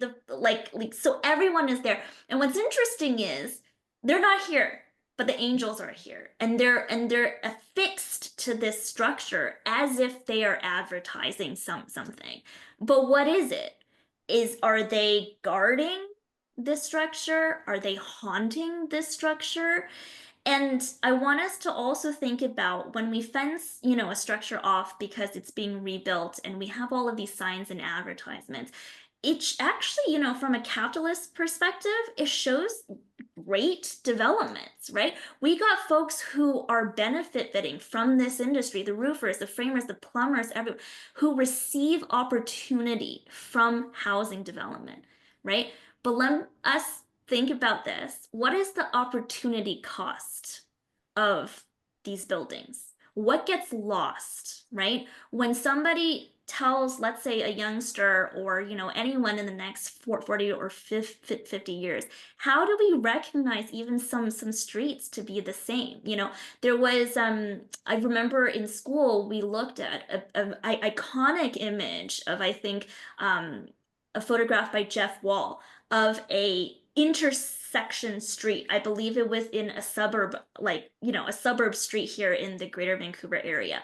And then we looked at an image of the same street now, and the only thing that looked the same, that you could even say, oh, this is the same street corner, was that one tree. That one tree, I believe, had like a particular angle it grew on. That was the only thing left. Like the buildings have completely changed, right? So another really great idea that I love is that you really have to interact with this structure. This work is a physical work that you have to walk through, walk around. So you really embody the photography and textiles here, right?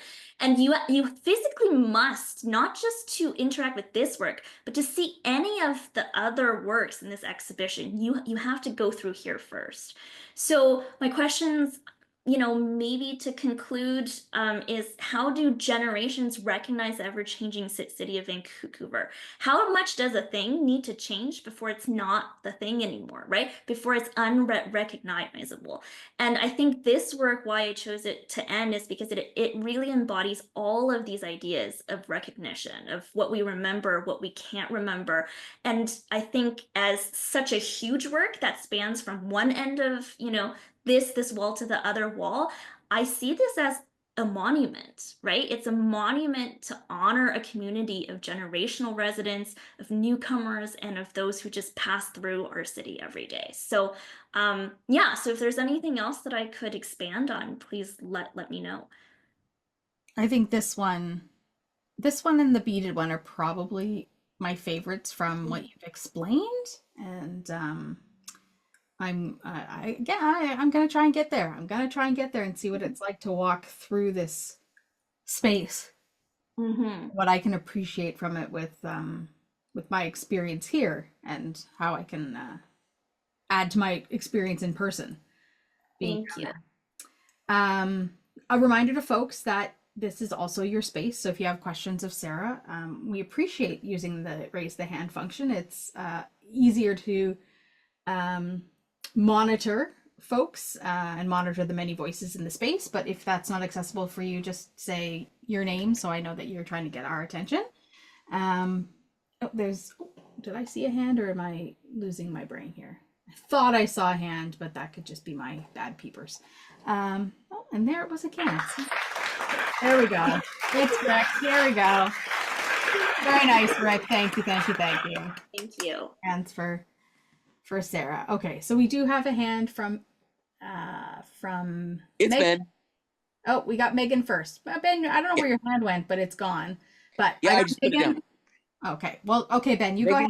Megan can go first. Ladies Oh, first. you're unmuted, and we'll give a chance for you, and then we'll wait for Megan to unmute. So go ahead, Ben. Okay, so Sarah, Hi. can you hear me? Yes, I can hear you, Ben. So what? How long did it take for you to get this abstract art pieces together? And do you have it in on an audio book format?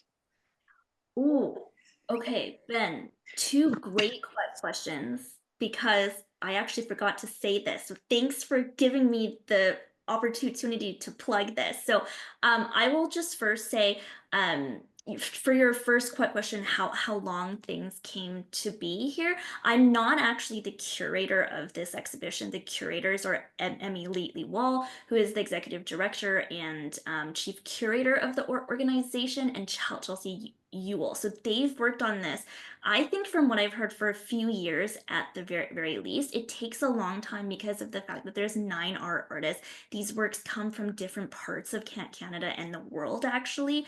The shipping, right? It takes a long time. So I would say at least a few years, and it's a lot of work, and I'm sure the curators will have a lot more to say as well. Sarah, how long did it take you to put together the Almost Live event? Oh, I mean, I would say, a few couple of handfuls of hours. Right, the I description and all that? Yeah, I really appreciate, the fact that, like, I was a little bit anxious for sure, but I thought to myself, if anything doesn't make sense, or if you're going on and on about things that only matter to you, Amy is the expert here, and Amy will redirect you back. So I had a little bit of like a, like a relief there, but I really appreciate the fact that you guys asked that, and really, again, I'm very grateful.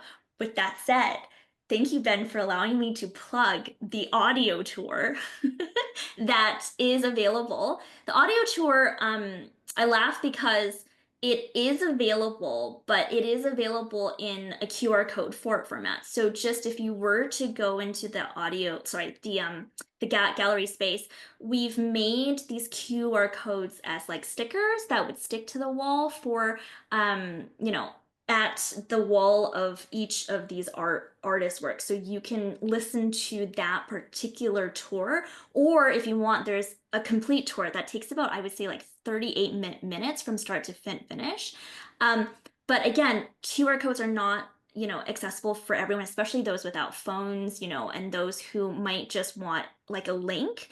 So we also have links for that as well. So if you're interested, I'm more than happy to send a list of those links to Amy and her team, and they can just distribute it, and you can have that on your phone before you even get into the space. Or if you don't have time to get into the space, you can listen to it just anywhere. And But Sarah, is the audio tour an audio described tour? That's a great question. So there are some works that we try to stop to, to what we would call slow looking, and, and to describe in a little bit more of a fashion, but we really left the bulk of the descriptions for tonight's event. So yeah. So you're absolutely right. I will say that I'm biased because of my background. I definitely put a lot more emphasis on the historical aspects. So I will just say that. But thank you, Ben. I really appreciate. Totally forgot that it was an audio tour, and I hope you could also enjoy it if you have time. Sarah, if you want to plug the audio tour for us to send out, I would need those links tonight. Yes, I will. I will Great. get that to you. Yeah. Wonderful. Thanks. Thanks, guys, and I'm gonna jump off now. Thanks, Ben. Thanks, Don. Have a great night. Have a good night. Bye. Megan, come on in, Megan.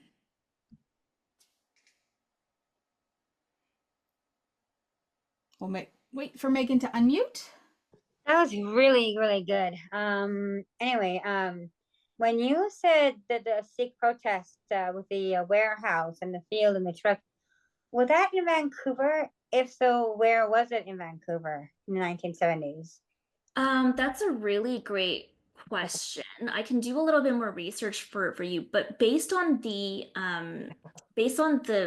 image that I see, I feel like it might be the greater Vancouver area in some of the the cities that we have more farmlands on, because those would be where most of these folks work. So I would think like Langley or Surrey or even Abbotsford. Simply because they have they have more. Oh, Yeah. So nice. yeah. So I feel like it's a great thing that you brought up, because for us who live in, in central Vancouver, like we tend to forget that there's such incredible land here that feeds us, right? So another, part of not recognizing some of that. Thank you, Meg. Thank you. Thanks, Meg. Appreciate that. So, Amy. Yeah. Oh, sorry. No. Yeah. So Amy, I'm looking at the chat, and Rick very kindly reminded me to just say, of course, we really would love for everyone to join us and and go to the exhibition. But another thing that I just wanted to note, that because the Gordon Smith Gallery shares a space with the city of North Vancouver School District, and they have other events going on at times, please do check their website or give them a call to ensure that their space is open. They're not open every day, so I just don't want anyone to go and and be locked out. But make the trek in and not be. Yeah. Do you know I did that? I naively did that when I went to go visit the house of Louis Braille. You don't want to do this when you go visit the house of Louis Braille in Paris, because I just thought it was going to be open all the time. And it's like a little house in a small little district off the small street, and it's a house, right? It's even though it's a museum, and my mother and I went, and it was closed, and we were like, oh, well, it took us like 4 hours to get here by train, right? Oh, We totally didn't think anything of it. And there happened to be a school next door, just a little kind of like a Montessori type style school. Yeah. And they came out and they saw us there, and they were like, oh, well, we happen to have keys in case somebody pops by. So, and because we just waited. We waited and we waited, and we thought somebody must be on lunch or something. So we got lucky. But always check to see if someone's open, because you never know how far you might have to travel. Yes, absolutely. Yeah. Anyways, that's a long and the short of check the website. This is always great when you come to us, Sarah, with capture photography stuff. I'm hoping that you'll get a chance to have a good sleep. Thank you. Really, all of this is over. Do you get to visit the gallery a number of times while this is on, or is it like you've done it, you're good, you don't have to do any more work, air quotes, or do you have to continue to work while the festival's on? Yeah, so the festival is on for the month. So we have lots of other events, and we finished, I would say we finished most of our Gordon Smith Gallery. So this exhibition's events, but we still have events that go through the end of this week in other parts of Vancouver, and we'll work that as well. But again, I'm so pleased, like we said, that this exhibition is no longer just a month long like our experiences before. This goes until mid June, so I have lots of time to go back, and I find that every time I go back, I realize a new thing, for this work of art that totally escaped me. One of the great things about this is that because they have lots of school groups, we'll have a lot of younger audiences as well, and it's always really great to see their expressions when they realize, like, what, computers before you had to manually train them, and things like that. So it's really nice to kind of see the intergenerational play there. It'd be nice if you got to do some of the tours in the gallery. Oh, thank you. Yeah, I mean, they have some excellent educators there. I believe the school district will teach some of their kids in that space as well. But I'm really excited. Spring is an exciting time, and to have a lot of art during spring, like I can't complain. It's amazing. When will you all start thinking about next year's festival? You're probably already thinking about it. I would say Emmy and Chelsea are probably a few years ahead of us already. So, I mean, I'm not like I'm really excited. Like, fingers crossed, I can get some, insider information because I'm already so excited to see what the next year's featured exhibition is going to be about. I remember earlier when we were working to interpret this, I was like, I have no idea what the textile discipline is. I have no idea what to say. And Amy, I'm just gonna say this. I feel like the stars have aligned because this exhibition is on this year. And as I was working on this exhibition, Mm-hmm. I, for some reason, 30 years into my life, suddenly just now I know how to knit. So I suddenly just learned how to knit. It just started to work. So I'm thinking the stars align. There's some kind of, coincidence here. So I'm really excited for next year because I might just pick up another skill. So That's cool. Well, I'm a photographer and I don't know how to put photographs onto textiles, so maybe we got to figure out how to combine our skills, Sarah. exactly. Teamwork. Then enter ourselves into the Capture Photography Festival. Yeah. Uh, That would be see great. what that does. Yeah. Cool stuff. Yeah, I'm always trying to figure out how to stretch my work as a photographer. I had no idea that you could put photographs like into fabrics other than like take a photograph and put it on a t-shirt, like that good old Yeah. fashioned thing that people used to do all the time. I used to do that as a teenager where I'd make t-shirts for my friends and I'd buy them from like Value Village, just plain colors, and I'd do the iron on transfer thing where you Oh, love it. print it out with your computer or your printer, and they were like really low, not fancy looking or really bright colors because they were like early technology. And Yeah. it looked like a big sticker. So when you ironed it onto the t-shirt, you kind of saw the iron transfer as a big square. And, Oh, and okay. so, yeah, so I mean, it was fine. It did the job. It started to wash off after a while. It was not perfect. But the technology is just so much better now, and it makes a person feel like they want to explore this stuff. But there's only so many hours in a day, and I there's know. only so much like land space in a place that somebody lives to be able to explore this stuff. Exactly. And other than that, you have to connect with artists that already have studio spaces that are doing this stuff, right? Like, I'm Mhm. not going to just go buy a jacquard loom and set it up in my basement. Not going to Yeah. happen, right? So otherwise, where else do you find these things and connect with folks who already know how to use Yeah. art forms, right? Yeah, I think Emmy and Chelsea really did such an Ah, incredible here. Yeah, I thought too, like, okay, maybe one artist in Vancouver might be doing this, and boom, you have a very full and robust exhibition here. So I feel like it's yeah, very cutting edge. Yeah. yeah, it's very cool stuff. Um, Hmm. well, my friend, we're just about at 9 o'clock. I just want to thank you again for doing this because you always bring us such interesting contemporary stuff that blows my mind a little bit, that challenges how I think about the world, because all of these artists are saying stuff that are outside of my lived experience often. Hmm. Again, which challenges my way of thinking, my way of learning, my way of seeing the world as it is now, as it was, and where it's going, um, which I like very much because my experience obviously is not the only one in this world, as is everybody's unique experience, right? So I very much enjoy learning and appreciate all the research that you put into stuff and bring to us, not only about like the historical context in the artist, but also about the process of how Night, these. everybody. Good night, Megan.